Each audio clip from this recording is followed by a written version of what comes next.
Itu pemirsa memfasilitasi hak suara pasien, KPU Buleleng melalui KPPS membentuk TPS berjalan di beberapa rumah sakit. Pelayanan jemput bola dilakukan terhadap sejumlah pasien yang dirawat.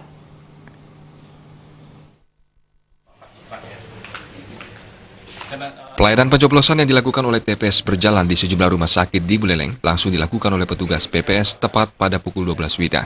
TPS berjalan pun dilakukan oleh TPS terdekat di rumah sakit umum, yakni TPS 4 dan 5 Kelurahan Kenteran. Pencoblosan kali ini diikuti sebanyak 50 pasien yang sebelumnya telah mengurus surat keterangan memilih, namun dalam pencoblosan yang dilakukan itu hanya sebanyak 5 orang di masing-masing rumah sakit yang bisa menyalurkan hak pilihnya. Sisanya, pasien yang telah terdaftar telah meninggalkan rumah sakit sejak H-2 pencoblosan.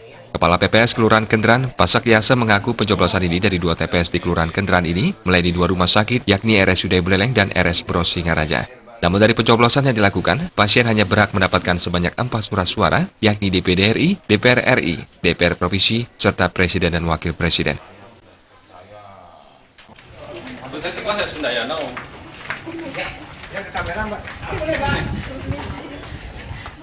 Di rumah sakit ada TPS 4 dan 5, jadi 4-nya adalah di rumah sakit Bros dan 5-nya di rumah sakit umum daerah Singaraja. Dan data itu kami dapatkan 2 hari yang lalu 25 orang. Ternyata dari 25 orang itu dari yang punya hak pilih itu terdaftar di DPT itu adalah 5 orang.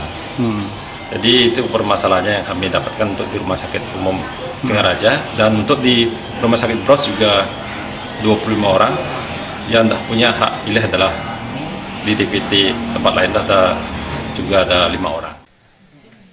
Dalam pencoblosan jemput bola ini, sejumlah pasien pun mengalami kesulitan melakukan pencoblosan karena pasien masih dalam perawatan.